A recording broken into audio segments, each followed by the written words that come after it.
Just that I'm not smart enough to be interesting. You're so smart. I can't do brain surgery. I've never flown a plane. I'm not the president. No one on the Supreme Court is me. I'm not good enough for anything. You gave her opioids to sleep? Yeah. You ever seen a heroin addict? Those guys take naps standing up. It's dangerous. Look, I'm keeping an eye on her. I'm a doctor. So am I. Right. Maybe if we need to revive a sentence. That's why you love me, right? Because if you wanted to have some stupid bitch who grins at your friends at the ski slopes, you'd have picked someone else. You don't get to commit the sin, and then I was all feel sorry for you that it had consequences. Shomikasi. That's how you are. I don't know what you said, but it must have been Indian for handsome devil. And these two are fighting, and ideas are banging around in Bella's head and heart like lights in a storm. Oh. If two strangers even walk by each other in the street and their clothes accidentally brush, because it means there must have been something between them in their past lives. You're 10. But it's Barbie and Ken. There is no just Ken. That's why I was created. I only exist within the warmth of your gaze. Alex, who left? Who abandoned Snoopy in the vestibule? Who abandoned Snoopy? I mean, it's his day. I had you guys stuck with babysitting duty this year. How'd you manage that? Oh, I don't know. I suppose I failed someone who richly deserved it. Oh, the Osgood kid? Yeah, he was a real asshole. Rich and dumb. Popular combination around here.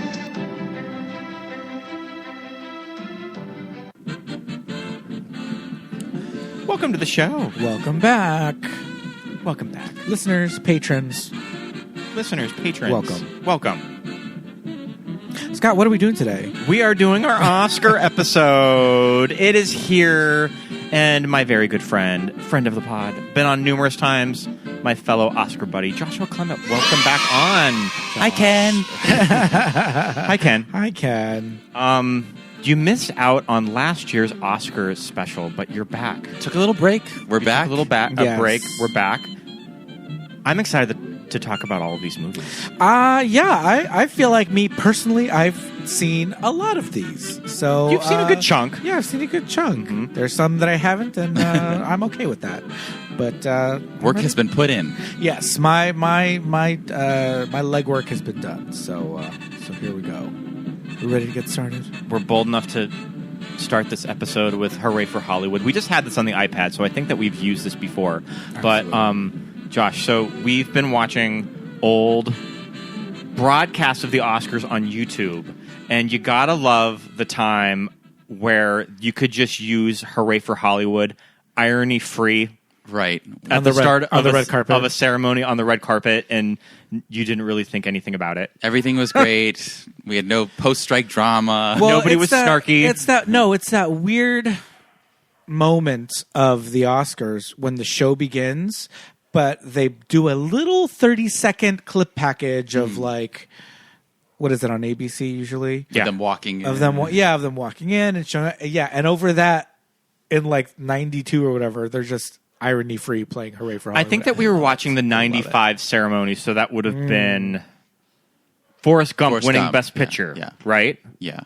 Yes. We were watching the Tom Hanks won for Philadelphia because Holly Hunter was there with the double nominations. Yeah. It was earlier. Okay. Yep. They're all on YouTube, kids. They're all on YouTube, but they're kind of weird because they take out stuff. I think that they were taking out the major categories. You know, it was one broadcast that we watched, and it was one YouTuber. So they're all different YouTubers uploading them. So maybe it was just this guy just took some things out. So can't speak for all of them. But if you just put in Academy Awards, you can find most ceremonies. Whole ceremonies are up on YouTube. Much like the Superior Awards show, the MTV Movie Awards. Yeah, that's also that was a pandemic. on YouTube. That was a pandemic watch for us. Or we're watching old MTV Movie Awards ceremonies. Absolutely, a a lot of fun. That was the real trip down memory really lane raised there. my spirits at the time. But we are here today talking about the 2024 Oscars. We've seen most of the movies, Josh. We have some blind spots. Yes. I don't think that any of us have seen any of the documentary features. Unfortunately, not yet. Yeah. I I'm usually okay with see that. at least one, which I'm kind of surprised at. But above the line, top 8 categories, we're looking good. I've seen all of the Best Picture nominees. Yeah. Some years there's at least one that I don't get to, but this year I've seen all of them. Completist. Respect. Completist. Have I seen all of them? No. You haven't seen. Well, actually, I'm okay with that. you walked in when I was finishing Flowers of the Killer Moon, so you saw the ending. Sure. Killers of the Flower Moon, I feel like I've seen enough of. I know the story. The ending is really good, so I think that you walked into like the best part of the movie. If you're gonna just like check in on one scene in particular, I think it's like the last 10 minutes. Pete was like, without the 3.5 hour commitment. No, I didn't need all that. I could fill in the blanks myself with what I think happened. Yes.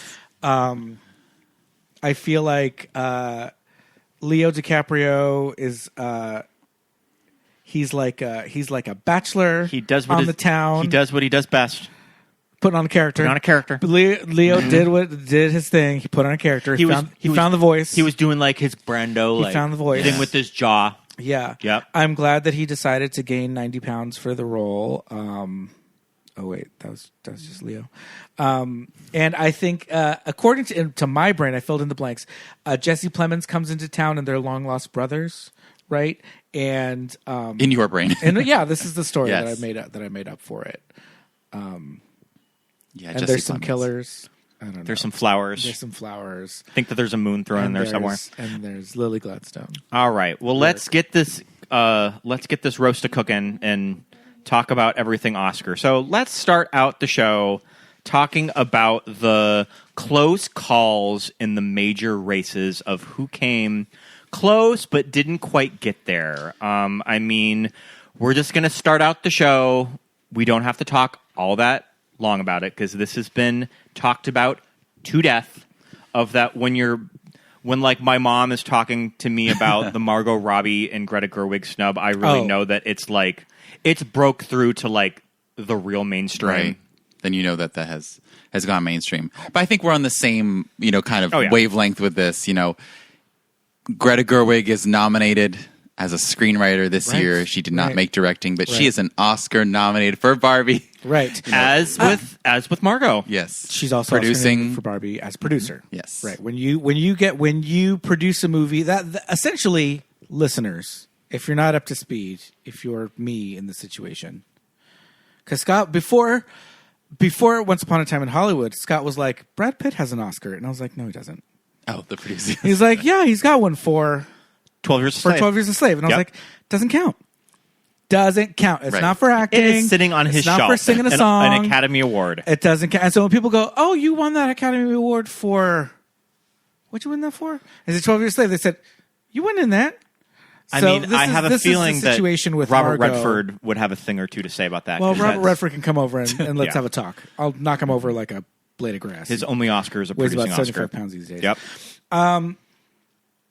Yeah, so there's that whole like discrepancy of like, well, they're already nominated, and I love that people are acting like this is the first time a movie gets nominated for Best Picture, and the director does not get a Best Director nomination. When you have 5 slots for director, 10 Best Pictures, right? I mean, everyone gets to go to the luncheon who's nominated. It's a big honor. Yes.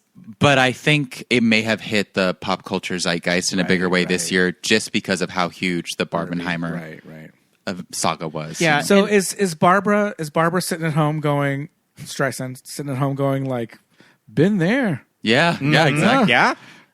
Like she was in this exact situation, and I think there was a Tides bit of a furor that year. Yes, for her not getting. And also, Best Director nomination. I mean, I'm thinking of Prince of Tides, but it originally happened for Yentl, right? Right. Yep. Right. Being like the first woman who was, producing, writing, directing, yeah, starring. So this is something that's been happening within the Oscars forever. It's like par for the course. And now even more so with the 10 slots for Best Picture. The opportunity is double. Right. Yeah. I know math. And I think when you follow this crazy game in the way that we do, you know, you learn to have a certain emotional attachment, but as we'll find out today, so many of our favorite things sometimes can come up with nothing. So you can do everything right. You can shake all the right hands, but sometimes it just doesn't work out. Ask Jennifer Lopez a few years ago. There's not enough room for everyone. There's not enough slots. You know. And for races like director and best actress that I think were very competitive. Right. That who even knows if Margot was even sixth in that race. I mean, and I knew that going into that nomination morning, I knew Margot was probably going to be on the bubble. Right.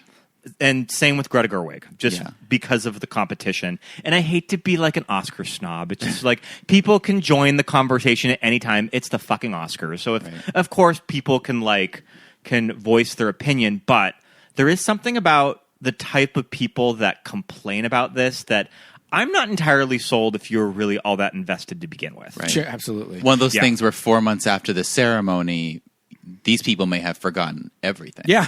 Yeah. You know? And then the other question that can be posed from this whole controversy is, Margot was robbed, right? Well, who robbed her?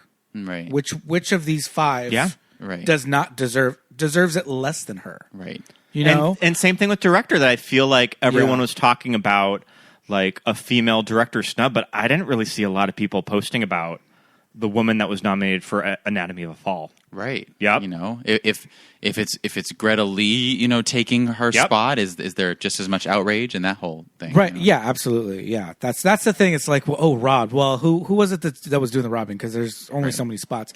And then to say nothing of my girl America Ferrera, who did get nominated, and she has to sit back and tell the world how mad she is. Right. Yeah. Or just not post about it because she's afraid of hurting feelings. Yeah. She can't be like, hey, guess what? I'm the first Honduran ever to be nominated in an acting category. Right. Hey, guess what? I'm one of 14 Latinas ever to be nominated for Best Supporting Actress. She can't go out there and celebrate because if she did, she would sound like, why aren't you backing up like Margot? You're sounding boastful now. Everyone's forced into a response and can't really enjoy their moment. Yeah. And it just turns into her whole speech.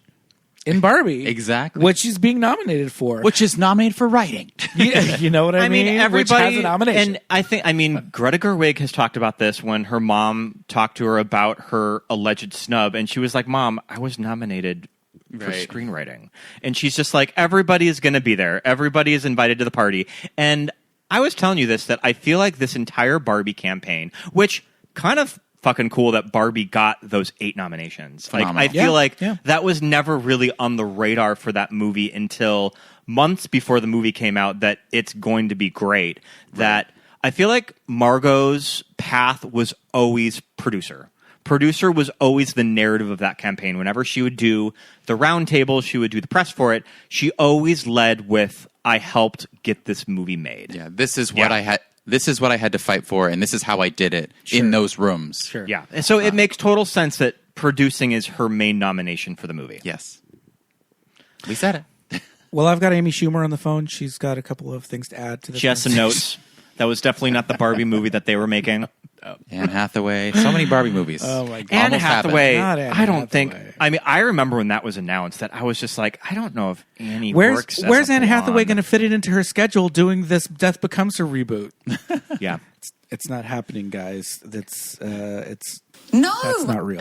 It's not real. So, yeah, I mean, just to kind of put a little cap on that, I want to talk about more people that got close. And Best Actress, we mentioned Greta Lee. You're right. Greta Lee, I thought, walked away with the Hollywood Reporter Roundtable being so charming.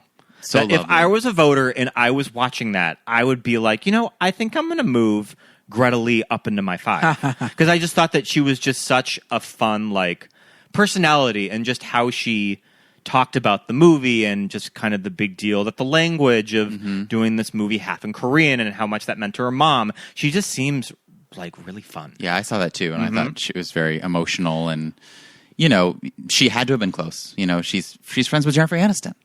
That clip that we played at the top, was that Greta Lee speaking? That was her voice? Yeah. I watched the movie Perfect Strangers. What's it called? Perfect Strangers? Past Lives. Past Lives. I watched Past Lives. Loved it. Not one time in the movie was I like, this bitch sounds like Drew Barrymore. But listening to it back, I was like, oh, Drew Barrymore's talking about past lives. How great. Oh, how interesting. She's not quite doing the Drew Barrymore. Oh, she was doing the... Do you want... I could play the tape. But yeah, I think Natalie Portman, Fantasia. I mean, if you want to go with our Frances Fisher, Andrea Riseborough nomination last year, then maybe Anjanou Ellis-Taylor was close. Frances Fisher, she's going to be becoming a major precursor of that. Did Frances post about your movie in early January? People are checking her Instagram. Yep, people are checking her Instagram. I mean, that's what's wild about that movie Origin is that I was waiting for it of like, is this going to be the first time in a very long time, pretty much since the Grand Hotel in the 30s, that you pretty much have one nomination? Right. And I mean, the Grand Hotel ended up winning. And it's possible, but I think ultimately Neon put their chips in Anatomy of a Fall. And they did it. Mm-hmm. What was Anjanou Ellis-Taylor in that she was close to? So it is a movie called Origin. It is directed by... Ava DuVernay. It's Ava DuVernay. Yep. But it was one of these like throw out a tiny release to qualify, and it came out. But there was people like... Because I was like, not for the Mom in Color Purple. I was like, she barely in there. Yeah. But like they got like Angelina Jolie making like statements of how important the movie is to watch. You can host a screening. Yeah. Got it. Okay. And I mean, after the whole debacle with To Leslie last year, which, I mean, don't get me started on how overblown that is, that all of like the bad press with Andrea Riseborough, like that's, I think we talked about that last year, but they made a lot of changes to just campaigning because of all of that. Of what you're allowed to do, even if it's an Academy member holding a screening in their home or an official one. They made some rule changes. Mm-hmm. Okay. For the first time, really stating out on social media what you can and can't say. Posts. For example, like, I want you to vote for, or my favorite is before you've cast your vote. Okay. I mean, like Frances Fisher was doing kind of shady things like so-and-so, like, you don't vote for them because they're already in. This is how many votes we need for Andrea. It was like getting very detailed, yeah. Wow. She was it was like granular. Frances Fisher just has like, she's like a mom on Facebook, just zero chill. Where was she getting all this data though? To be like, we need X amount of votes. Like, that's crazy. Where is she farming this out? We'll have to dig into those Actors Branch emails. What the hell? You mentioned Fantasia, that when I was on Gold Derby and all the predictions, I constantly saw Fantasia winning Best Actress. Early on. Yeah.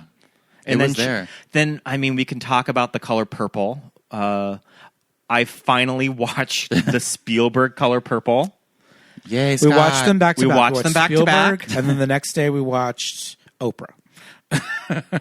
Or the new one. The new one. Yeah. Love The Color Purple, like with Whoopi. Like, it was really powerful, like, really great movie. What a debut. I feel like for both of them, it was probably not a good idea to watch them so close back to back. Yeah. That I don't think I really cared for the musical. Yeah. I as someone who enjoyed the musical on Broadway, I thought the changes made, unfortunately, instead of helping this material, to me took away. Okay. And I know some of this is like going back to book things, but some of this for me was cutting songs, completely changing stuff that I thought it was fine. I thought the performances, especially, Danielle and Fantasia, are what keep you in it. They're both really good. Yeah. But I just... For me, I was kind of a little bummed out about the changes made from stage show, but also the things that we felt needed reworking from the novel and the original 80s. Okay. I don't know. I really liked Taraji's performance because Taraji was good. I feel like the woman who plays Shug in the Spielberg version, I wasn't as connected to her. And I don't know, maybe that was the point, because she does play this character that comes in and out of Ceely's life. That one minute she's just like we're best friends and I love you and sister and all that. Yeah. And then all of a sudden she's like, bye, I'm leaving. And you're like, bitch. So maybe that was part of why I was disconnected from her. I was just like, you're not being the person that needs you to be. But in the musical, I felt like Taraji was being a lot more, I don't know. I think she had a lot more like initiative or like, what do they say? Agency, as a character. The queer exploration of those characters is really interesting and is still, even after this new movie, still talked about of does it go far as the book does. Right. Did you read the Ingenue? I did see her reaction. Her interview. She didn't feel it was far enough. Yeah, because she's straight up like, this book is about black lesbians, period. And you're like, oh. I mean, but that said, I mean, those scenes in the Spielberg one, that scene on the bed, we were both kind of. I was kind of gagged of. Oh, they like. I'm even surprised that they could even do this. They had a moment. They had a moment. Now, I have seen the Spielberg movie several times. I grew up on it, but I have not seen it in 15 years minimum. Maybe 20 years. Yeah. So when we did watch it again, there were things that I thought about characters differently, and there were things that kind of did shock me. And I was like, wow, yeah, this is like a lot for a movie from 1985. Like, I'm surprised, like Scott said, I'm surprised even went that far with it, because we were like, oh, damn, okay, they're like making out on this bed. Work.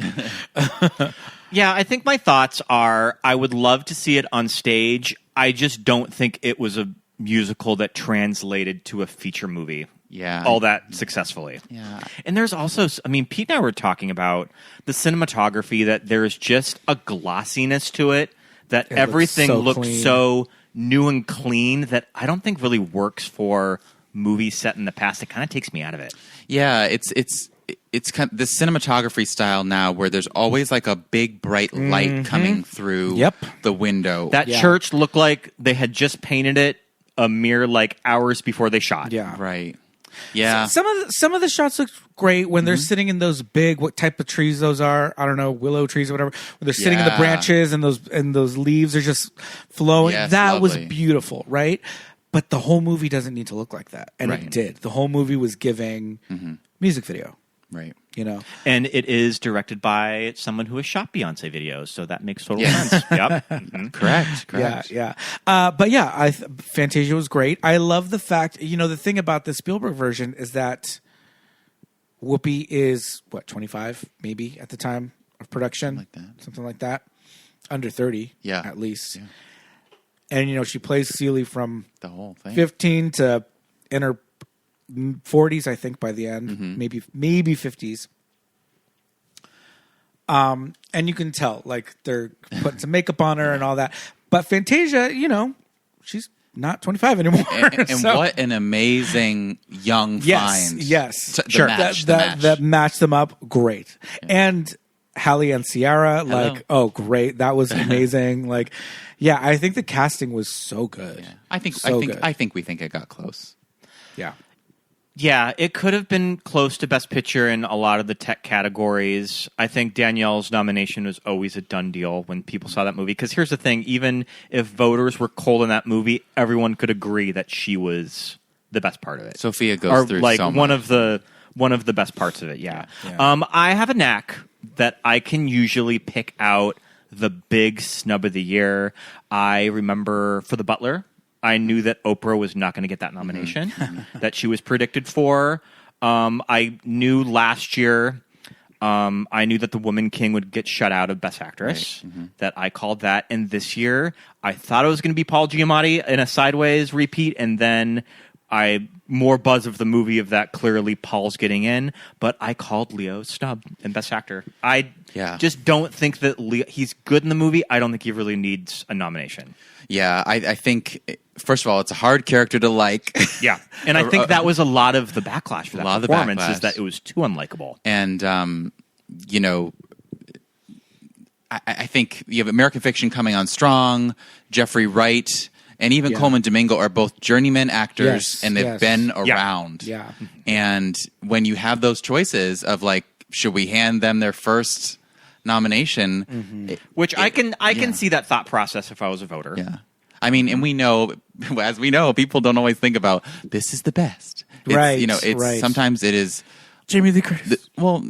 Yeah, or even just what I am feeling in this moment as I, That's true, yeah. click my square. I mean, it's kind of why Brendan Fraser won an Oscar last year. Is that it was just that wave of like the industry just kind of owes it to Brendan Fraser. It's it was a story. Mm-hmm. It was a story. Yep. Yeah. I mean, A24 played their cards well with that movie. I'd be curious to see where TOU from Past Lives finished in the race. I could almost have seen that performance being the big surprise, right? Of that he didn't really get in anywhere. I think he's in BAFTA. Yes, though he made it in BAFTA and then ends up with the Oscar nomination. So I like to think that he. I see what you mean, kind of like that Yalitza close. Aparicio, right. international film. That I could see that. I mean, this leads me the Fernanda Montenegro of This leads me to the supporting categories that we can kind of talk about. If movies like All of Us Strangers or May December really had a shot in these major categories, that were people just, I don't know, were they maybe too polarizing? Well, I with think straight for all voters? of us, I think for All of Us Strangers, it would have to be Andrew Scott, and that's lead. Yeah. Right. And for us, the big miss in supporting Charles Melton, who was incredible. Right. Sure. Yeah.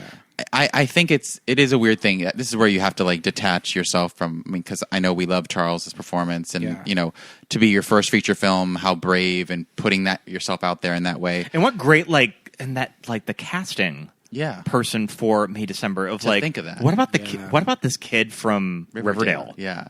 That what's his audition like? We'll see him.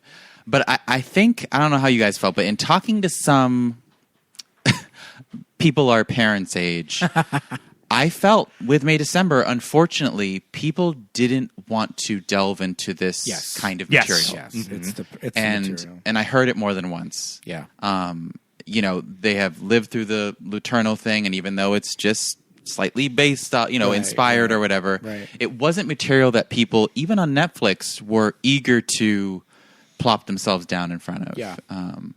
And I think that's kind of why we have a friend that works for Netflix, and he deals with stuff like this, and he said that they got a lot of dislikes for May December. Yeah. Off the app. Yeah, so maybe we can sit here and just be happy with the screenplay nomination. Yeah, it didn't get completely snubbed. It's a really good script. I mean, Julianne Moore, putting on a character. Well, what a performance. Yeah, the other thing, aside from the material, is that the movie itself is there's something a little off about it. Yeah, there's my moms and my Aunt Margie's are very much like, what? Is it supposed to be funny? It's one of those things where wasn't it kind of put into comedy. They campaigned it for the Globes in comedy. Yeah, and that weird thing of when before a movie comes out, you hear all these people saying it's camp, and then you're like, huh? Yeah, But yeah, I straddling some different vibes for sure. I mean, a lot of the buzz for Natalie Portman just kind of died in the campaign. Yeah. That she was predicted early, and then she just kind of fell off. Yeah. I have to give a shout out to, pretty much, in my opinion, the cast of All of Us Strangers. I'm wearing my Paul Mescal shirt. Well, there's only right 4 now. of them. So. Right now, there it is. All terrific. Lead and then supporting. Most of them were BAFTA nominated. I can't believe Andrew Scott didn't get that BAFTA nomination. I cannot believe I find that shocking. It was. He didn't get nominated at all for the BAFTA? He didn't get the BAFTA at all, and then Paul and Claire showed up in supporting. Well, if his own it was nominated for British film, screenplay, so it was voters saw it and liked it. Oh yeah. In a just world, this is Claire's first nomination in supporting. Yeah. Especially that she's had so much buzz for there's stuff like she got talking. She got close for First Man. Got close for First Man. All of the sites that I was reading was that she was winning supporting for First Man, and then she just kind of dropped off. It's one of my favorite performances of the year. I think that she's so good in that movie. The kitchen scene, wonderful, yeah, really good, so good. And Paul would have been in the convo because he got the BAFTA nomination, but it's also Paul Mescal too. We would take him. We'd take Jemmy Bell. We'd do whatever. Other movies that I think got close to various tech nominations but ended up with a big goose egg, Ferrari and Wonka. That I'm kind of shocked that Wonka didn't get at least a production design or a costume. Yeah, I think I agree with that, and I think editing sound maybe for Ferrari. Yeah, I mean Penelope Cruz could have been close in supporting. I think that I haven't seen Ferrari, but everything I've read about it, even the people that don't care about the movie say that she's great in it. Yeah, I got to catch up, but yeah, I think you're right on that. I think Saltburn probably was straddling the cinematography and I don't know where a Lordy or someone like that stood in the race, but I think cinematography and screenplay were close. Yeah, I mean, I feel like that movie was peaking at the right moment. It didn't make a lot of money in its theatrical release. They put that baby on Amazon Prime Christmas week, and everybody was posting about it. It had to become the TikTok sensation. My mom was talking to me that she watched it, and she was just like shocked. Shooketh. It shocked Lori Thomas. I thought that was so funny. You're like, which part, Mom? Lori grasping her pearls at that movie. I mean, your mom loved it, Pete. She did. Mm-hmm. She loved it. She loved the naked dance. But yeah, I like that. I like that. Emerald's follow-up to her Oscar win. That's her blank check movie. I love that. Keep it wacky. Mm-hmm. Okay, so this is a little side conversation I want to do before we get into a game that I have planned of just Maestro. What's your hot take on Maestro? Did you like it? I think the performances are good. I think the movie does not respond in the way that I think is completely accessible. I think it's a weird movie because in the second half of that movie, Carey Mulligan completely takes the reins. Sure. And I think nowadays with biopics, we talk about this a lot, they either want cradle to grave or they want nothing like it. Yeah. And Maestro gives you neither. I read something, I can't remember where I read this, that Maestro feels like a collection of deleted scenes of a biopic, that these are everything that they felt like shouldn't be included, and they just made it into an entire movie. Well, that was interesting. There's that, like, they have the central fight, and then it becomes Carey's movie as her character becomes ill. But the rest of it kind of makes me wonder, what would this movie have been like if it was about Leonard Bernstein and the making of West Side Story? Yeah. If this was him and the Michael Urie character, Jerome Robbins, who we see for about a minute. Yeah. And then I'm like, ooh, they mentioned West Side Story. Exciting. What's that movie? Yeah. I think, look, the people behind the movie cannot be disappointed with all these nominations, but I do think there's something to be said. But here's the thing about those nominations is that it got all of those nominations, but yet I still feel like maybe it's just the internet that everybody that I follow, people do not like that movie. Yeah. I mean, Bradley Cooper leading the category, and I will say last year, I'm just like, I think on Bradley Cooper's next acting nomination, he is going to win. Right. But I don't think that's going to be the case. On paper, it sounded like a slam dunk win. And I think, we come off of seeing, first still photos of Winston Churchill or Lincoln, and they transformations, and they make it to the end. And so this was a different time. It sure was. I also feel like Bradley Cooper is just going through a really weird part of his career. Of that, he's got the crazy facelift that we saw in SAG when he was presenting Barbara her big achievement. What's it called for SAG? What's it called again? I think they call it life achievement. Life achievement, sure. He's got the crazy facelift. He's dating Gigi Hadid. Of just how many more of these movies is he going to do? And it's just one of those things that it's just the backlash when you act like you want it, which is an interesting conversation too. Yeah, it is, because people can turn on you easier, but I mean, it really depends how you go about it, right? I mean, there have been Kate Winslet, Eddie Redmayne runs where the whole thing was they shook every hand in every room, and it worked out for them. But I think sometimes, it can maybe go overboard. I don't know. I think maybe it is more drawn back to what the movie was. Maybe. Yeah, it's interesting because the storyline for Star is Born Bradley was very different. It was very different. With Stars Born Bradley was just like, oh, what a revelation, and he can sing, and and we still had the he's so handsome and all this stuff.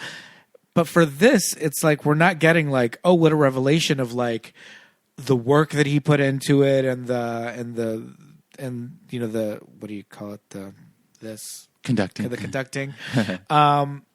Maybe it's just coming across as like try hard. It's almost like there's too many stories, right? Yeah. I mean, I would have taken that Stars Born win too. Yeah. But, he would have been my vote that year. But I think it's coming across as try hard. I think it's coming across like, all right, another one of like put on a character and the tan and the leather face and the and the prosthetics and all that stuff.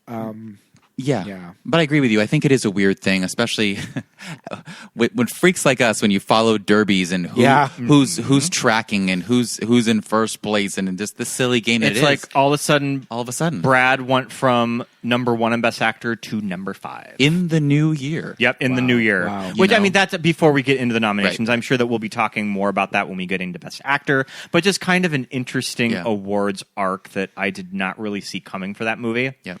Which I thought was interesting. If you want to talk about a good half a dozen producing nominations, Pete, he's got a lot. Is he over 10? Oh, yeah. It's like 12 or something. Wow. All right. So we are going to get in. We're going to do a game. Give me 1 second here. All right. Game. So Emma Stone is nominated in Best Actress. And a year that I think is very close that we could have Emma win a second lead Oscar, which I feel like that's kind of a very exclusive club with actors, is that it's one thing to get the supporting win and the lead win, but I think it's super impressive when you can get both leads, which, I mean, there's a good handful of people that have done it from like classic Hollywood, like Vivian Lee, Jimmy Stewart. Does Jimmy Stewart have 2 leads? No, it doesn't. I don't think so. I was thinking like Elizabeth Taylor for Butterfield 8, and then Virginia Woolf. This Katharine Hepburn. just came in. I got this interview with Emma Stone on her thoughts on whether or not she thinks she might get the Oscar, and here's her thoughts. Because I'm a winner. I'm a winner, baby. So I mean, take from that what you will. That's Emma Stone's thoughts on her second Oscar. A winner, baby. I'm a winner, baby. All right, so I have a quiz that I am going to say a few lines from an actor or actress's acceptance speech on the second win, and I'm curious to see if you can guess on their second who win. It is. Okay. I specifically chose the second win. Wow. And I did not include actors who were not there because I tried to pull like Vivian Lee or Katharine Hepburn, but they were not there. Spoiled sports. For their second win. And Elizabeth Taylor, famously not at that ceremony when Elizabeth she won. Taylor was just like, she's always in and out of the hospital. I think that according to Liz and Dick, she was on like a yacht. Yeah. I think Katharine Hepburn was never there except to give out something to someone else, Mm-hmm. right? Once? Or, Well, she would have had to have been there for at least one. No, it was her gig. Her whole gig was she was. I don't know about the first. She would make appearances at the Oscars when she wasn't nominated. I kind of respect that. Yeah. Okay. So, first quote. Yes. Oh my God. Oh, come on. All right. Thank you so much. Thank you. When they called my name, I had this feeling I could hear half of America going, oh no. Yes. Oh, come on. Her again, but whatever. We know who it is. It's Meryl. Meryl for the Iron Lady. I mean, not a win that I don't think is aged that well because she does drop the one who must not be named in the acceptance speech. But I mean, that's the story with a lot of actors at that time. Yeah. I personally would have liked her to win for Being Julia a few years later. Sure. But it was at that time where the Best Actress race, I think she easily took that category. Being Julia or Julie and Julia? Or Julie and Julia. Oh, excuse me. Julie and Julia. I mean, Being Julia. You got the Annette all in. I was like, that's somebody else. Brain was going to Annette. So yeah, very good. Meryl Streep for the Iron Lady. Nice. All right. Thank you so much to the members of the Academy for this. And the other nominees, some of them are very good friends of mine. I am honored to be on any list with you, Bobby, Dusty, and you and your father, Mr. Damon, and my old bike pal, Bonda. Oh. Jack. It's Jack. Jack, nice. Yep. Yeah. I mean, he does the thing that all good actor acceptance speeches do is that you got to name drop all your nominees, say something sweet, and my old bike pal, Fonda. I love that. Mm-hmm. By their little nicknames or whatever you call them. All right, here's the next one. I don't know what I did in this life to deserve all of this. I'm just a girl from a trailer park who had a dream. I never thought this would happen, let alone be nominated. Not a girl from a trailer park. Oh, the trailer park flew there. Pam Anderson. We're talking two wins. 2 wins. Second win. It's not. You're not giving us the Sally quote since she grew up in the valley. We knew. we know Sally in the trailer park. Jewel. So, I think it's kind of. It was definitely a story with her when she would do press that she would always talk about living out of her car. And like growing up in a trailer park. I'm just trying to think of who the hell has 2 I wins. would, not to give you, there's kind of a fake Oscar rivalry with 2 actresses in this category. That's kind of been created by fans and nerds like us. Oh, is this Swank? It's Swank, yeah. It's for $1 Million Baby. Yeah. And you just, that clue. I just, it was like a Freudian slip that I mentioned Being Julia earlier, but that was Annette's movie that she was nominated for was Being Julia. Opposite Swank's second. Okay. I do have to say, Swank's Oscars, I think it's the best work of her career. And when you look at those categories, I see how she won both years. So I think it's just kind of a weird lightning in a bottle scenario. We know it all comes down to timing. Yep, it all comes down to timing. Okay. Hello, my name is Sasheen Littlefeather. I'm Apache and the president of the National Native American Affirmation Image Committee. Marlon. No, that was Marlon's second Oscar. It's Marlon's second Oscar. Because On the Waterfront and The Godfather. Okay. Mm-hmm. Work. All right. Poor Justice for Sasheen Littlefeather. She just passed away. She sure did. A few years She sure ago. did. Yep. Mm-hmm. But I feel like there was a little bit of justice for Sasheen, like towards the end. I think she got to come out and talk about I think that she was doing. I think that she did a lecture at the Academy Museum. Okay. Yeah. Her end of her life before she died. Yeah. Not without its drama of claims by others of who she was. Right. But exactly how native is she? Yeah. There was definitely drama, but I think I'm glad she got to get out there. Okay. So I'm hyperventilating a little. If I fall over, please pick me up because I've got some things to say. So I think this is what Chloe Kim must have felt after doing back-to-back 1080s in the Olympic half pipe. Did you see that? Okay. That's what it felt like. Yes, it's Francis. I've got some things to say. What? Don't worry. It was the pandemic. You blacked that out. Union Station. Yeah. No, this was right. This was Nomadland. This was 3 billboards. 3 billboards. Oh, Nomadland is the third. Nomadland is the third. Damn. I've got some things to say. I like that whenever Frances accepts these Oscars, that she's just like, oh boy, another one. Oh, brother. Here we are. Ah, brother, here we are again. There's Joel Cohen I'm married to. Wow. All right. Damn, she has 3. She Who did. needs 3? No one. Well, what was the famous thing? Katharine Hepburn told Jane Fonda when she won her second or something, Jane has Clute and Coming Home. Yeah, I think when Jane won her second, Jane talks about calling Katharine, and she said, Katharine having 4 was like, "You'll never catch me now."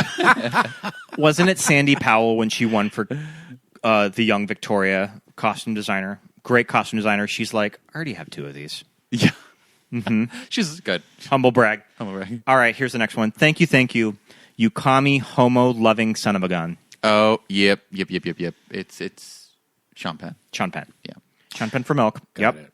I'm empowered to stand here thanks to the ensemble of actors, men and women who I share the screen with, who in ways that they will never understand made me a better actor. That's like the most actory way to start an acceptance speech too. Yeah. Is it like a Glenda Jackson or something? Glenda Jackson, very good guess. This is a actor from the 90s who won. Tom Hanks. Wow, okay. Yep. Mm-hmm. Tom Hanks, back-to-back wins. He already outed his high school drama teacher in the first one. Oh, yes. Philadelphia and his Forrest Gump win. All right. The next one. I owe a lot to my family for holding me together and loving me and having patience with this obsession of me, but I want to say thank you. Thank you to you. I haven't had an orthodox career, and I've wanted more than anything to have your respect. There's more of this quote, but I'm going to see if it's in the back of my mind, but I wouldn't know it off this, but definitely heard it. Well, then I will keep reading the quote, which I have a feeling that you'll get. The first time I didn't feel it, but this time I feel it, and I can't deny the fact that you like me right now. You like me. Thank you. Probably one of the most misquoted. Mm-hmm. And I pulled that one just because you think of the button of that speech, but you don't necessarily remember where it starts. So true. Yep. Mm-hmm. Right now. Good morning. I am here in my homeland of Wales at 83 years of age. I did not expect to get this award. I really didn't. Good morning. 83 and in Wales. Oh, yes. Pre-recorded? Yes. Yeah. So I didn't include Catherine Zeta-Jones. He's kind of one of the ones that I included. Not during the showtime, but not during the showtime, but then he released it on social media. Yeah, we were in weird dark times. Mm-hmm. It was Anthony Hopkins for the father. Yep, Anthony Hopkins. And then he finishes it. I want to pay tribute to Chadwick Boseman, who was taken from us too early. Yep. Oh my God, remember that ceremony? Remember when they put actor last? For it to be Anthony Hopkins, who's not even here. And so, bye, everybody. And all of us are sitting there going, never count on anything. Yeah. Never count on anything, but it's a win that I believe you called. Anthony? I think that you said on our Oscar special that year that you thought Anthony... If you're Gwyneth Paltrow, Anthony Hopkins, Sir Anthony Hopkins. I think that you said on our episode that he was going to win. So you were onto it. Okay, here's our last one.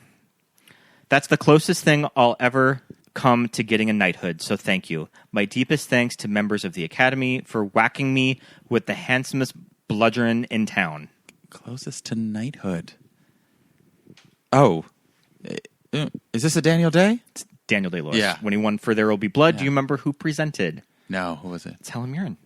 And Helen kind of got it that he knelt when he was walking up, and she... without missing a beat, did the knighthood thing with the Oscar.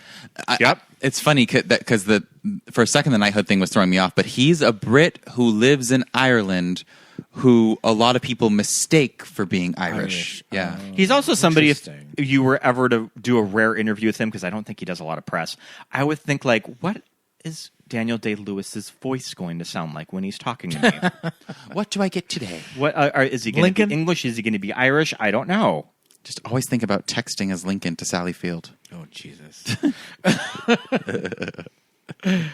yeah, character. That was fun. That I kind of came up with that because I wanted to do something with the double Oscar wins. Mm-hmm.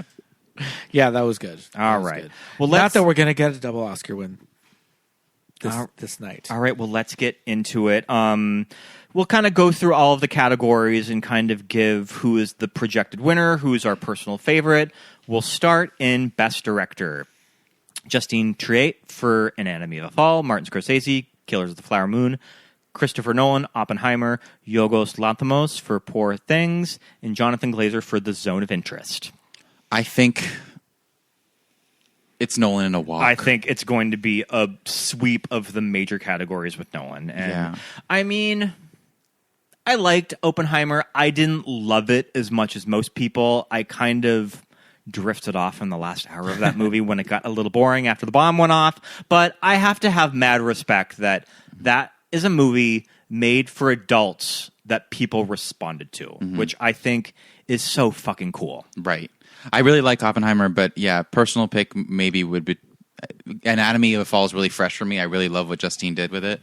But maybe even Glazer, which I saw with you guys. I think my personal choice is also going to be Jonathan Glazer for The Zone of Interest.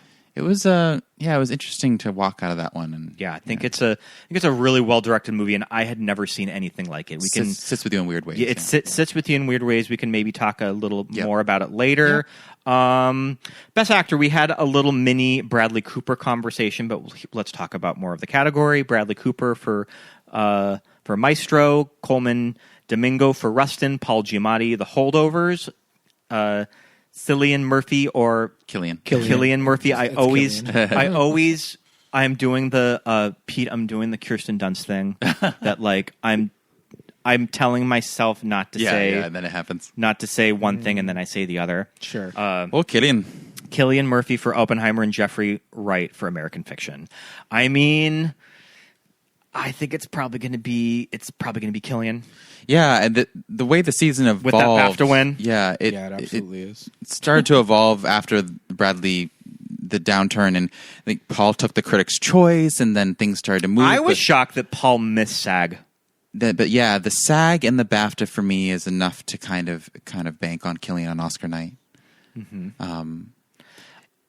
Yeah, and it's interesting too because and Paul has missed for things like Sideways that he should have been there or whatever. But when you think of Cillian and when you think of a performance that we'll get to in Best Actress, you think of how the camera really hardly ever leaves their face. Yeah, and I think that can stick with people. Mm-hmm. Definitely, yeah. Mm-hmm.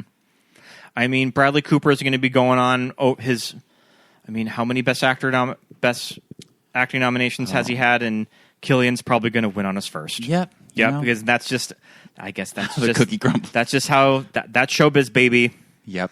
Well, it's not like Cillian Murphy's some ingenue. Right. He's 45. but what I'm saying is that like winning on your first nomination. No, I know. Yeah. And been around and respected. Mm-hmm. Yeah, absolutely. I mean, I remember first watching 28 Days Later and seeing him in that movie. Even the made a definite impression on me. Right. And even just, as he closes, I haven't watched the whole show, but as he wraps Peaky Blinders this year, just everything kind of hitting in this moment. Mm-hmm. We never got into Peaky Blinders. I mean, Peaky Blinders is a big part of why a movie like Oppenheimer got made, I think. I think that Peaky Blinders was just so popular that there is a definite audience for, Cillian in the lead of this movie. I mean, he's been working with Nolan since 2005, but always in just little supporting roles. So he finally got his due and is probably going to win. I feel like if I was voting, I think I'm going to vote for Paul. I think he's so good in The Holdovers. Paul is also my pick, actually. Yeah, he's my pick of the category. All right, Best Actress, the most nail-biting category of the night. Annette Bening. Naiad, Lily Gladstone, My Montana Sis, Killers of the Flower Moon, Sandra Hüller for Anatomy of a Fall, Carey Mulligan, Maestro, and Emma Stone for Poor Things. I mean, BAFTA, SAG split, so you don't really know. I know that Lily was not nominated for BAFTA, right? So she wasn't an option. Complicates matters, but I think that SAG win definitely helped out Lily. I really want her to win. She's my pick of the category. I do kind of think it's going to be Emma that's going to win. I'm going with Lily. I'm going against you foolishly because I don't know. It's just emotion is such a weird thing. You either can bank on it with these voters or you can't at all. They don't have like when it comes to a Glenn Close or anything, they don't have that part of themselves that thinks something is owed. But in Lily's case, being a more newcomer it's tough.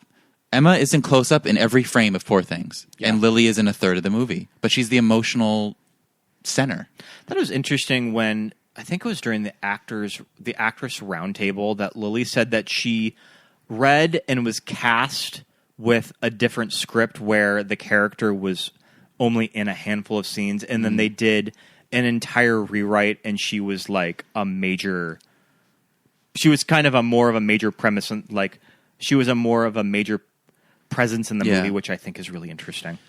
Yeah, I don't know. My personal pick, I think, is it's fresh, which kind of helps, and I think this happens with voters too. But I'm going with Sandra Hüller as a personal pick. And she could be the potential spoiler in that, since it is so close. And you mentioned the influence of international voters, that it could send her over the edge to break two actresses that are very close, if they're going to split the vote. If it happens, it's the Adrian Brody gag. She's our third party. She's our third party. Throw your vote away. Oh, Adrian. So you're telling me Adrian Brody was a fluke? Well, popping in against two former veteran winners, but Mm-hmm. that was It's going to be a close winner. I I say Emma Stone, but I really don't know. We don't know. So I have no idea who's going to win this category. I go Lily, but I'm ready to lose. Which is exciting, too. Yes. I mean, I remember thinking that about Best Actor last year, that I didn't know who was going to win that. It's fun to not know. It's fun to not know. Best Supporting Actor, Sterling K. Brown in American Fiction, Robert De Niro. Killers of the Flower Moon, Robert Downey Jr., Oppenheimer, Ryan Gosling for Barbie, and Mark Ruffalo for Poor Things. I mean, RDJ is doing a complete sweep of this category. This is kind of where an actor almost, usually if it's a kind of, he's great in the role, but if there's kind of a legacy element or we're building you back up kind of win, usually the actor doesn't play into it. But RDJ is kind of doing the opposite. He is leaning into it. He's leaning into it, and he's not facing backlash for it, too. Right. He's kind of saying, like, you guys, like, now, you know, just, it's really interesting because this is a man who, you know, was fired at his lowest, pretty much people said was cast out of Hollywood. Right. And here he is ready to take this Oscar stage. I think he is going to take it. My personal pick is the comedic brilliance of Ryan Gosling. Same. He's my pick of the category too. He's great. The moments in Barbie that when I revisit Barbie, his big speech on the top of Barbie's dream house. Oh yeah. Always gets me. Like I always get a little misty. It's good. It's so good. So yeah, I'm going with Ryan as well. Okay, so Poor Things, I would sub out in this category. I would sub out the supporting actors. I prefer Willem, yeah. I prefer Willem Dafoe as well. Yeah. And so, I don't know, I guess, which I'm surprised that a legacy win is sitting right there and they just didn't take it. Right. Like, I could see him just winning this category. And someone who has popped into the category for things like at Eternity's Gate. Especially in the last 10 years, the Eternity's Gate nomination and the Florida Project. I'm kind of surprised that voters just didn't decide this was his year. But I guess there's some big Ruffalo love in the branch. Yep. Best Supporting Actress, Emily Blunt for Oppenheimer, Daniel Brooks, The Color Purple, America Ferrera, Barbie, Jodie Foster, Naiad, and Davine Joy Randolph in The Holdovers. Were you the guys who said the Emily Blunt nom comes down to the "Don't fuck with me, fellas"? Yes. Yeah. I like that. It's good. She's good. I like that they gave her like a boss bitch, like mommy dearest moment in that movie. Fuck damn kids. Oh, fuck damn kids. But that scene in the, it's not a courtroom. Right. The kind of conference. Arbitrary. Yeah. Great script. Great delivery. She was awesome. A movie that I mentioned before I didn't love as most people, but I think Emily Blunt is my pick of the category. Nice. I think that she's the one who I would vote for. I would be torn between her and Davine, but I think Davine is going to walk away with it. She's so good in The Holdovers, so it would be very deserved. All of the press that I've seen Davine do, she's so charming whenever she's on talk shows and stuff. So it would be a solid win.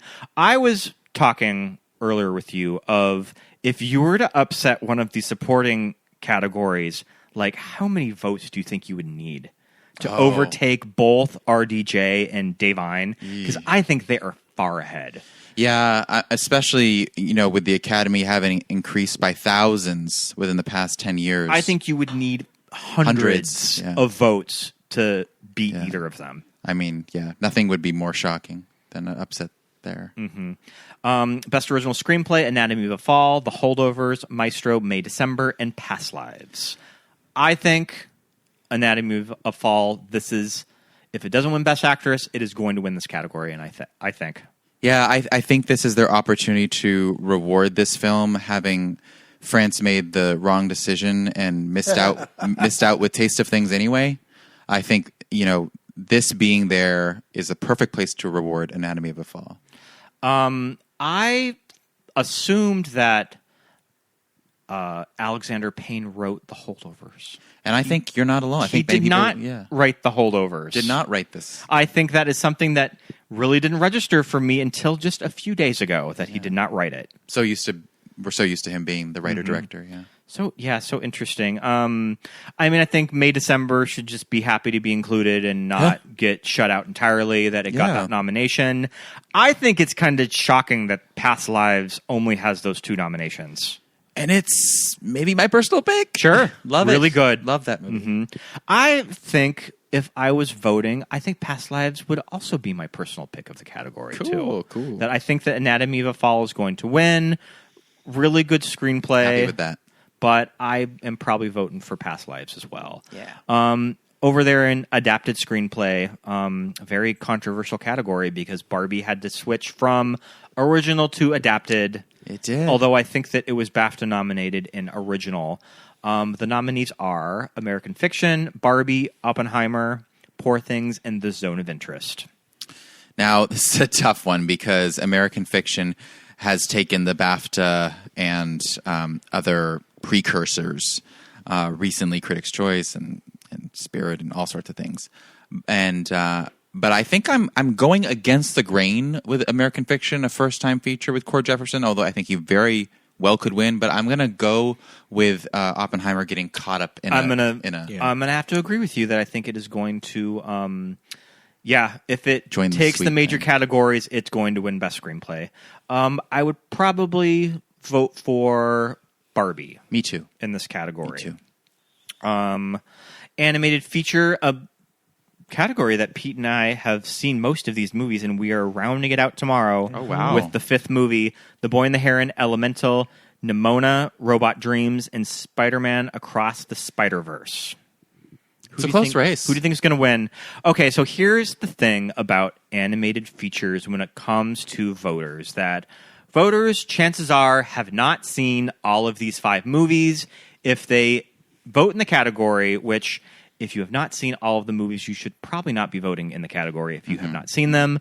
They usually vote for the crowd favorite. Disney and Pixar usually wins this category. That has not been the case for the last few years, that they have not had the upper hand. Spider-Man Across the Spider-Verse could end up winning if you're kind of thinking be Boy and the Heron. If you're thinking like that, but The Boy and the Heron, it could be Miyazaki's last Oscar. Yeah. Interesting. Made a lot of money at the box office too. Like it hit #1 in December, the first time for a Studio Ghibli movie, which is pretty cool. He's constantly retiring and coming back out of retirement and making his last movie and then making another one. But that's the storyline for this one. It's gonna be Boy and the Heron. I'll go against you and be wrong with Spider. This is another one that I think it's a toss-up, that I have a feeling it's going to be Across the Spider-Verse for the very reason that I said, that it is sort of the most recognizable movie for animation, especially with older voters. They're going to do something that is the most popular. But I mean, The Boy and the Heron it made a lot of money, It was a big and movie. people really loved it. It's so the prestige animated It's the movie. prestige one. And the Disney block is not going to be coming up strong enough. I watched for Elemental last night. I finally got around to it. It was fine. I think it's really beautiful to look at, but I am not really wild about the story of it. I liked it a little bit more than you did, I like but I don't think that it's gonna win. Yeah. No, I don't think it's going to be Boy and the Heron. Pete, what did you think of the Netflix movie? I know that you have seen it. Nimona. I enjoy it. I need to see it. Yeah, you need to see it. It's I don't know that it's going to resonate that much with viewers as far as like this is the best animated movie I've seen this year. There's it's very inclusive. There's like queer characters in it. One of the main like knight like has a boyfriend, and it's Riz Ahmed, and who I love. The animation style is very interesting. It is not unlike Across the Spider-Verse and Mitchell's versus the Machines and that style, but also a little different. Yeah, I want to catch up with that. Yeah, I like it a lot, but I still think Boy and the Heron's going to take it. Yeah.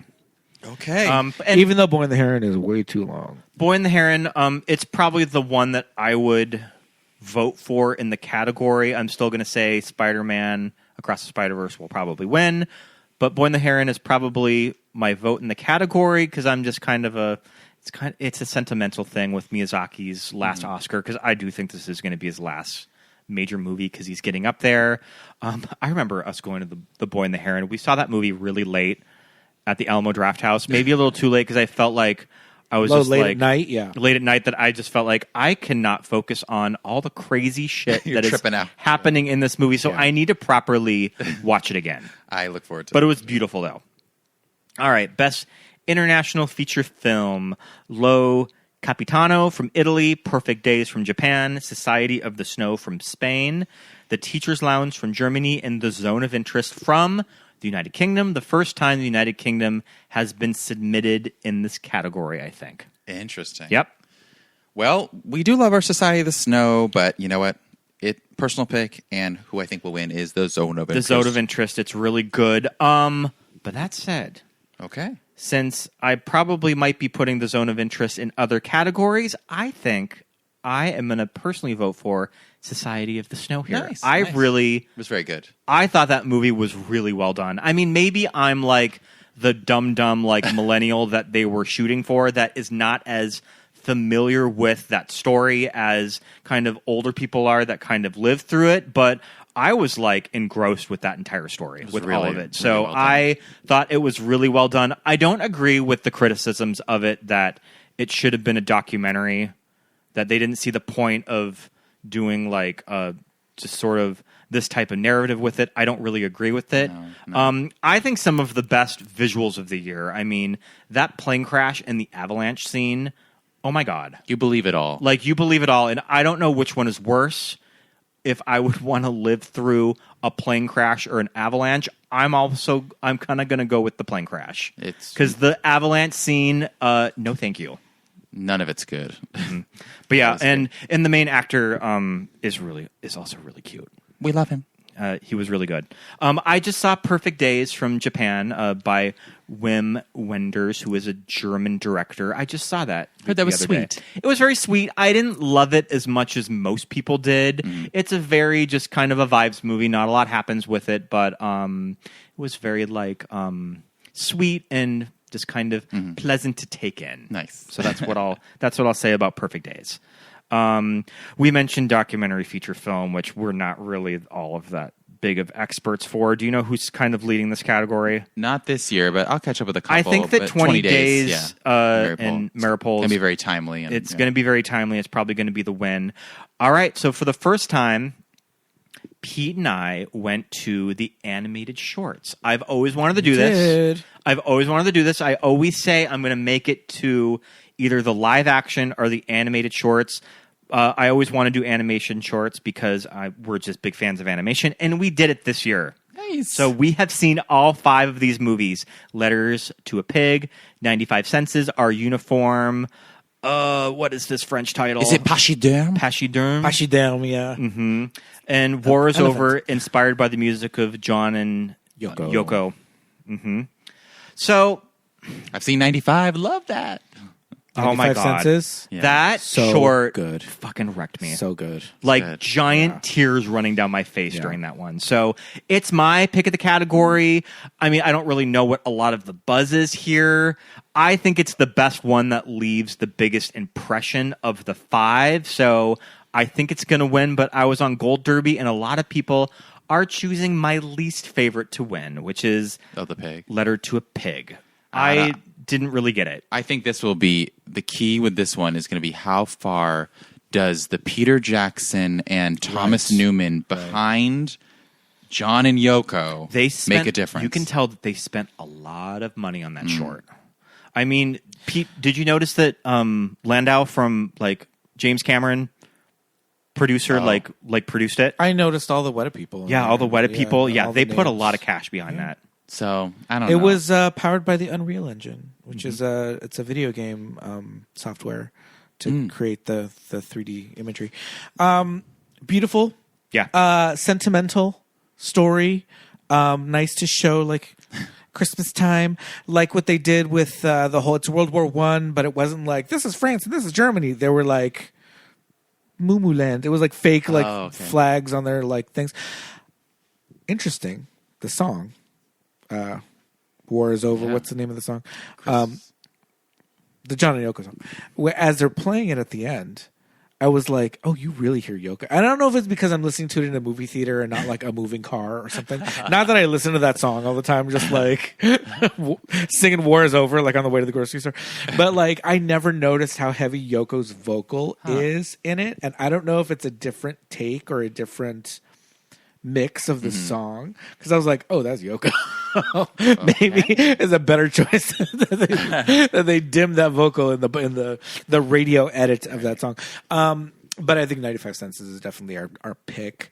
I think that the Letter to a Pig, I guess I get it, but it didn't really resonate with either of us when we saw it. It was the first one that they showed too. It was the first one, and it was one of those things where I was like, "Ooh, am I going to make it through these?" Because, all right. I've seen all the doc shorts this year, by the way. Oh, so okay. Any? What's your pick of the category? I think if you're going with like the MTV most accessible, I think ABC's A Book Banning could win. It is not my favorite at all. I think my personal pick would be 99 and WIPO, which is probably the slightest in subject. It's about two grandmas, directed by this Sean Wang, who has a feature film coming out this year, and he's going to take off from Sundance. But personal pick 99 and WIPO, A Last Repair Shop, this great, amazing place in LA that repairs the instruments for all those public school kids. Okay. And it's really touching. So I think it's kind of a three-way race. I was not as into the depth that Island in Between and Barbara Little Rock went to. I think if you were betting, probably ABC's A Book Banning, but personal pick, 99 and WIPO. Okay. I need to get to the wonderful story of Henry Sugar, the Wes Anderson short film. It is on Netflix. Not my favorite. Netflix, I mean, just kind of has a corner on... Yeah. They can usually get at least one animated feature nomination that they've done, and they usually get in there with the short film too. It's not my fave, but I do think it will win. I think Dev Patel fits in great in the Wes Anderson world. Okay, right? I still need to get to it. An original score: American Fiction, Indiana Jones and the Dial of Destiny, Killers of the Flower Moon, Oppenheimer, and Poor Things. Score: Oppenheimer. You know, it's Ludwig. Yeah, it's probably going to be Ludwig. With the 10 Best Picture winners, and I've heard this talked about, I think it's kind of unfortunate, and our voters just seeing less movies, that you can't nominate anything else that's not in Best Picture. Well, I mean, and then if they don't, right, then it's just them going to like, Legacy the John nomination Williams, for John Williams. Yeah, you know. I mean, John Williams got in for all of the Star Wars sequels in the past 10 years. Yep. My favorite score, I mean, I was just bitching about this, but my favorite score of the year is from Barbie. The Mark Ronson score. Great stuff. I listen to all the time. I think stuff. it is really good. I liked that one. Past Lives has a great score. It would have been nice to see those in there. Yeah. I mean, I feel like I was just bitching about like non-Best Picture winners, but I feel like our other two picks are from Best Picture winner or from Best Picture nominees. Oppenheimer. Okay, so the most unwell category, the famous Best Original Song, kooky picks, The Fire Inside, the Diane Warren Tolkien nomination for Flamin' Hot. Oh, Flamin' Hot. Diane Warren's got to get in for one weirdo movie. Doing it dirty like that every year. I know. And if they didn't have that 2-song cap, right? Barbie would have gotten all three. All three, yeah. I'm Just Ken and What Was I Made For? And then there's a song from Killers of the Flower Moon, it's called A Song for My People. Yep. Kind of an interesting nomination of just like you're picking like something that actually like comes from characters in the movie. I think it's kind of a cool nomination. And then American Symphony, which I have not seen. It's called the movie's called American Symphony. It's called It Never Went Away. Yeah, it's I guess kind of drawing from the personal story of John Baptiste himself. I'm going with the winner as Billie Eilish, Record of the Year. Same. She's going to have that songwriter sway. Sorry, Song of the Year. She's going to have that like category sway that she's been here before. Just kind of just really big. And Diane gets to lose to her again. Yep. There you go. Let me just tell you this, listeners. What Was I Made For? Great song. Mm-hmm. Billie's performance at the Grammys, amazing. Singing it live, hard song to sing. Go look up our boy Troye Sivan on YouTube. Oh yeah, covering this song. It's so good. It's not. Yeah, on, it is so, good. It's not It on is iTunes. Good. It's not on iTunes, but it's on YouTube. It is an amazing cover. He doesn't change the key, but he sings it in his register, which I It's really love, good. which We love is Troy. what I do when I go to karaoke. It's so good. And I feel like it's Billy it's her and year. Phineas. Let me ask you this, Oh, okay. Josh. Yeah. Did The Color Purple have an original song written for this movie? It did. And it did not get And nominated. it was the one where young Nettie and Celie are playing on the beach. Oh, okay. And it made the short list, and then That was a good song. Yeah. Okay. I liked that one. Keep it moving.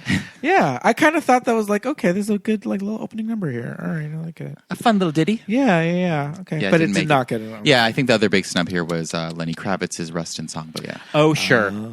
Okay.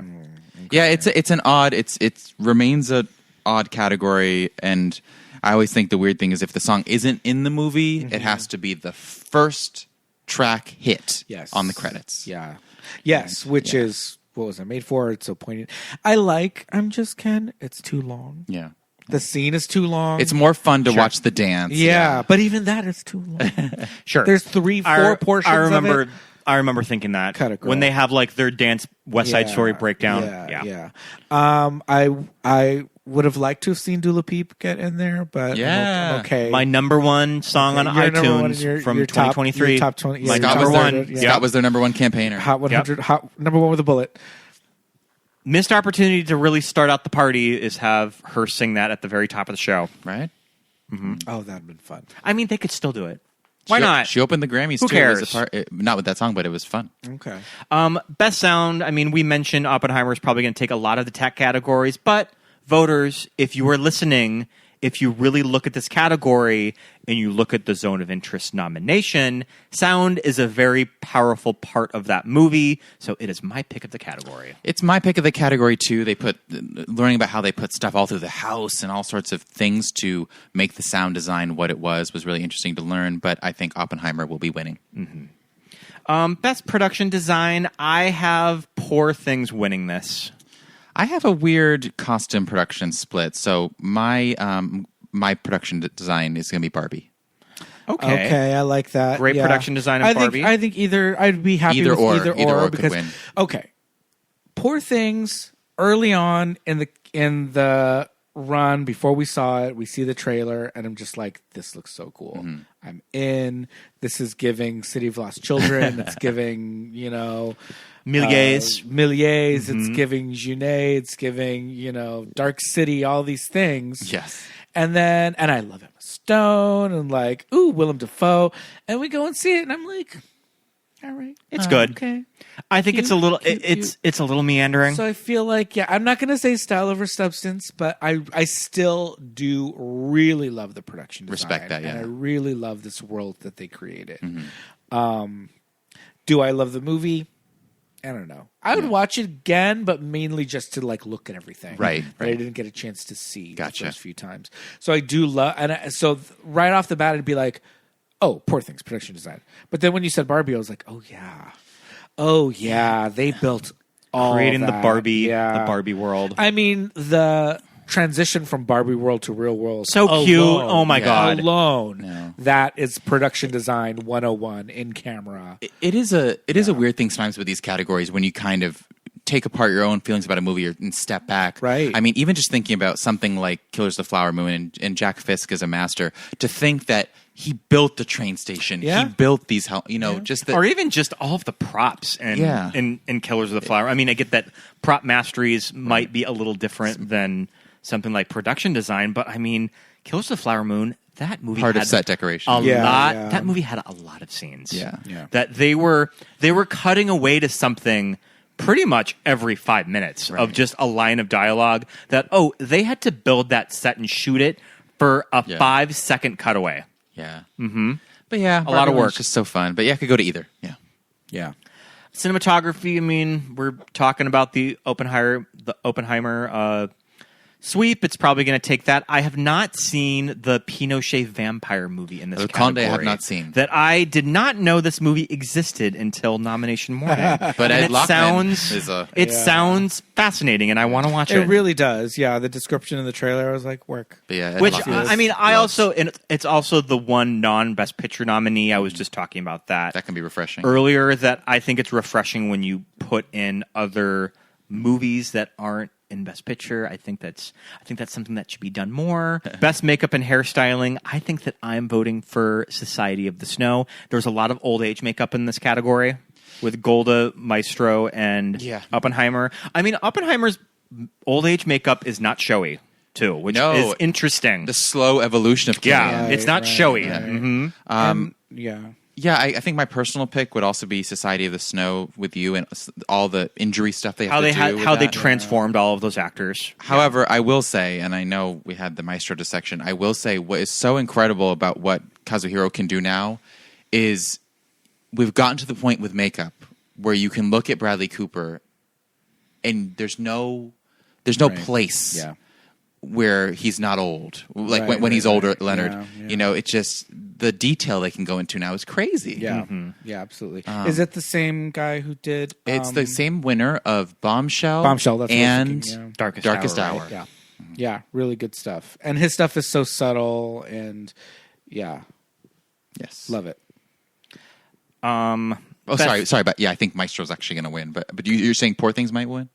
Oh, I think that Maestro's also going to win. Okay. I think that that's just a very impressive transformation. So I think it's going to win as well. Best costume design, also a category that it will be between Barbie and Poor Things. I think Poor Things is going to win. This is my split, but I'm going with Poor Things. And my personal pick of the category is probably Barbie. Jacqueline Duran. So fun. Yep. I think same. Yeah.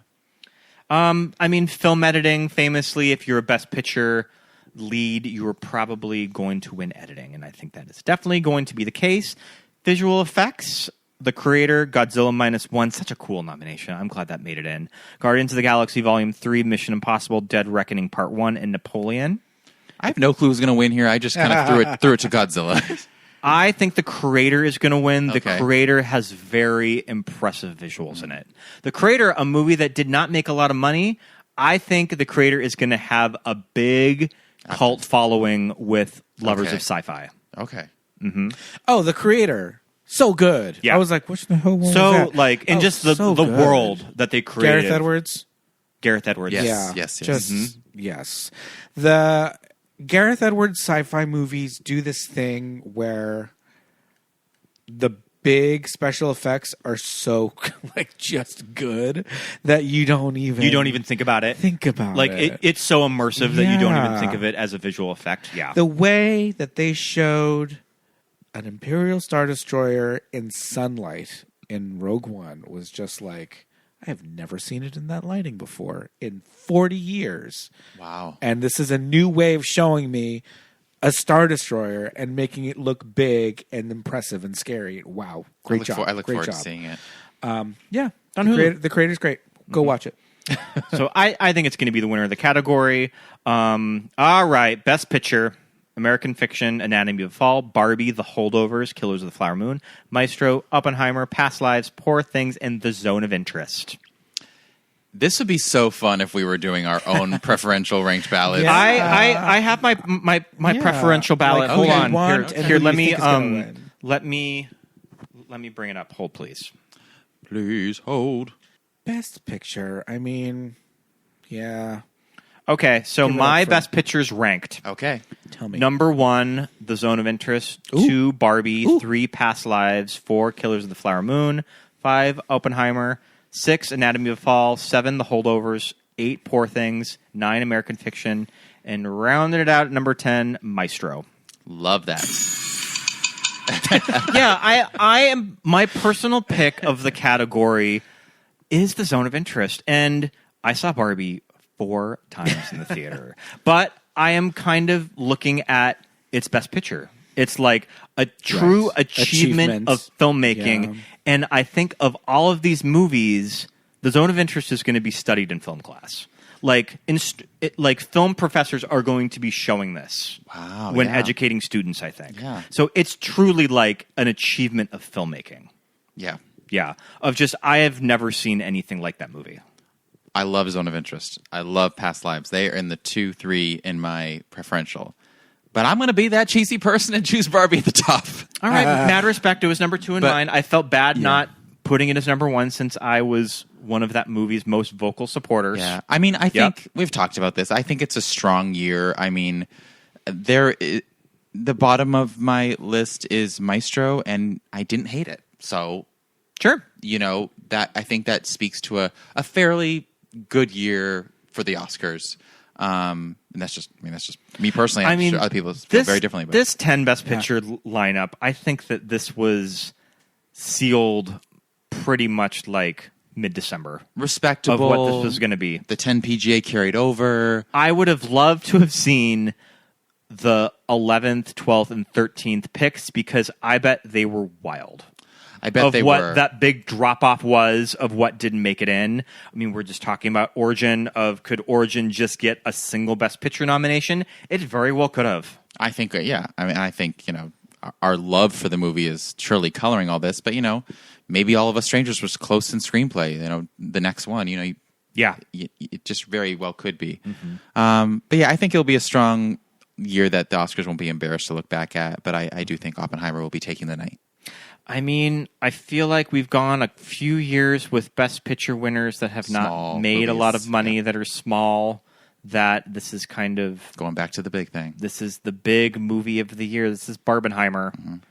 Mm-hmm. We're going back and there. I think the atom bomb will be dropped on the Dolby Theater, and it's going to win. I think you called it. Mm-hmm. I mean, Pete, you've seen most of these movies. Yeah, Pete, we're proud of you. Yeah. Yes. I have seen most of these. I'm counting Killers of the Flower Moon because you did watch the ending with me. Okay. And that's the bestest, mostest that I need to see of it. I mean, I think one of the best endings of the year is the epilogue of that movie. I thought was so cool. Really cool. I won't give spoilers to listeners that haven't seen it. It's one of my favorite scenes of the year, is the epilogue of that movie. But yeah, we also zoned together. Sitting behind Chris Pine, I just wanted to put my hands through that thick head of hair. Chestnut brown, each and every strand. Mm-hmm. I just wanted to just give kind of not a gray hair on that 48-year-old head. I just wanted to tussle it. Mm-hmm. Who came out to the Vista to see the Zone of Interest? Every gay in LA. Oh my God. East Hollywood. That 6:30 p.m. showing on Sunday night in East Hollywood, it was like the place to be. I remember us standing in the lobby and just being like, oh my God, this is like the fucking scene here. This is the bar. This is a who is who of East Hollywood. Wow. And yes, I'm being that specific of like East what Hollywood. area of Hollywood it's in. No, absolutely. Yep. Historic theater. We should probably give a little shout out to the Academy Honorary Awards. Angela Bassett finally has an Oscar. She did the thing. Oh. She has an honorary award. And Mel Brooks. Hello. Yep. Yay. I mean, we gotta give him something while we still got him. They waited too long, but I'm glad he's here to receive that. But doesn't he absolutely. doesn't he have a screenplay Oscar? Oh, I think he has that's right. He has a screenplay Oscar for Young Frankenstein. Yep. Yeah. But yeah, I'm glad he got this. Mm-hmm. And Carol Littleton, I'm not familiar with, but it says she's an American film editor. Ooh, she had Body Heat, The Big Chill, and E.T. Work. Love that for her. And got to give out the humanitarian. All right. I also have in my notes, we can kind of end the conversation with the big Oscar movies to look forward to, because I mean, Josh and I are looking ahead on the schedule and seeing what movies are coming up that should be talked about. Sing Sing with Coleman Domingo, I saw in a search that I think might be could big be kind deal. of that afterglow. The afterglow that he got the nomination, and he could just win on his next one. You never know. Mickey 17, the Bong Joon-ho movie with Robert Pattinson and Toni Collette. She's going to have a big year. Very interesting. I could see her I mean, we got to give it to Tony eventually. It would be cool if she won with that director. What else is she doing? She's doing Clint Eastwood's last for film. crying out loud. Juror number 2. Okay, but Juror number 2. Calling it out. It's his last movie. No, but Juror number 2. dropping dead. I heard the premise of Juror number 2 that I'm just like, oh, I'll watch this. Yeah. So the setup is Nicholas Hoult is on a jury for a crime. It's a reality show that everybody knows it but him. Everybody knows it but him. He finds out in the last episode by Ike Barinholtz's father. Mm-hmm. No, it was a crime he knows something about. So it's something that he knows something about, or is maybe responsible for the crime, which is giving me very like '90s John Grisham, which I kind of love that. These are movies that used to be made all the time in the '90s, like The Client and stuff like that. So I think it could be good. Yeah, I wrote down Ballots, the Steve McQueen, Saoirse Ronan, World War II. I think it's gonna be an interesting year because you have this kind of move to the young cool stuff, right? The Dune 2, the Furiosa, but then at the same time, you have 2 Kevin Costner and Clint Eastwood's last movies coming out. Kevin Costner is cashing that Yellowstone check. These 2 Epic Horizon movies coming out this summer. A month apart or something. We have a new Lanthimos. I feel like it's also going to be the year of like production design because you have Gladiator 2, you have Dune, Furiosa, Wicked, just big things. Yeah.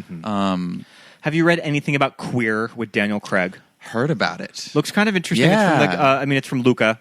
Yep. Luca Guadagnino, who's kind of giving us the Challengers warm-up first. The delayed Zendaya movie is coming out soon. Right. So we'll get 2 Pete and I have seen that trailer a lot. Times. We have seen that trailer since like August, I think. Yeah. So 2 Lucas, it turns out now this year. Yeah. Okay, all right. I'm also kind of got this is more of an actressy thing, but the Pablo Larraín, who has guided Natalie Portman and Kristen Stewart to Oscar nominations. He is now doing the Maria Callas movie with Angelina Jolie. Angie looks super fierce in those stills. What? I'll have to show you some photos. She looks really fierce. Oh, for crying out loud. Angelina Jolie doing Maria Callas. Oh, yeah. Whew.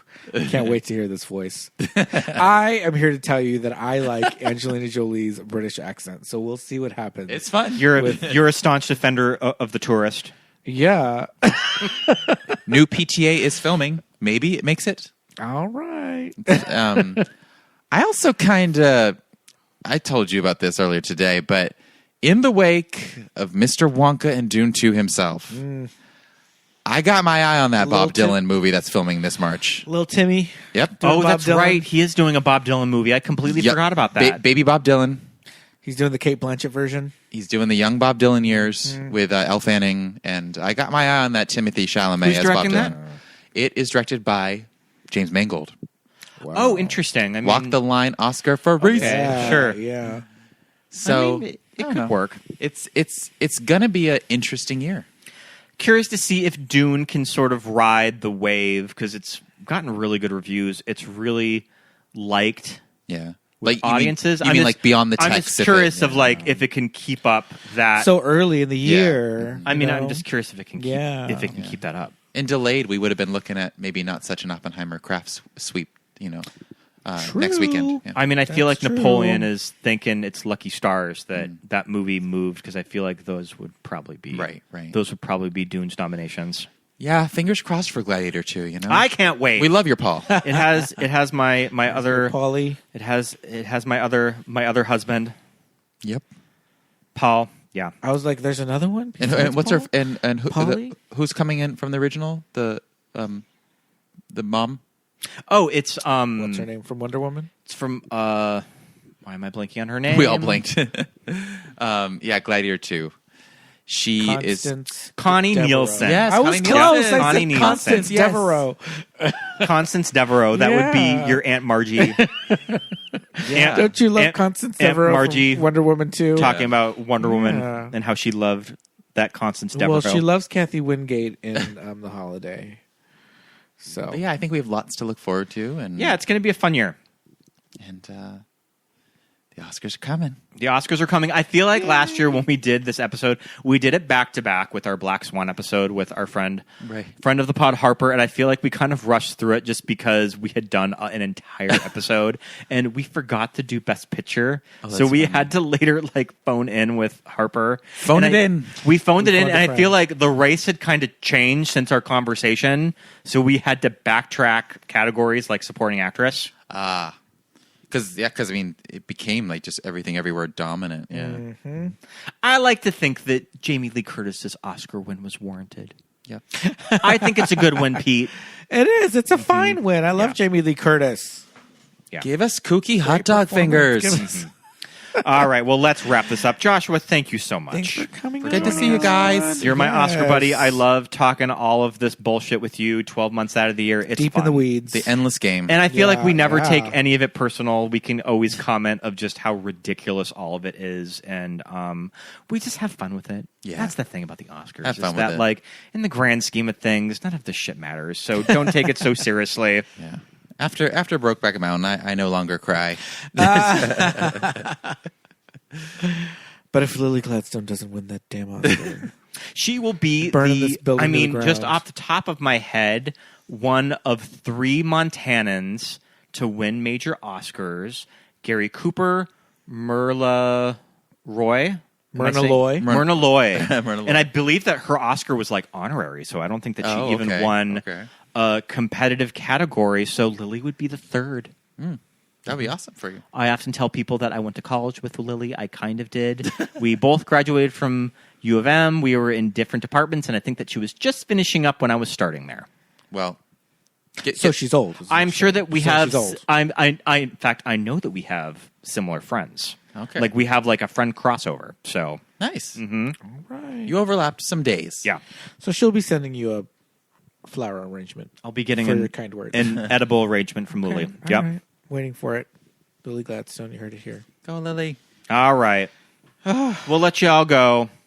Good times. Tell us, listeners, if you've got any predictions, if our predictions came true, hit us up on Patreon, patreon.com/movies that made us gay. Thanks for being listeners. Thanks for being patrons. Bye. Bye.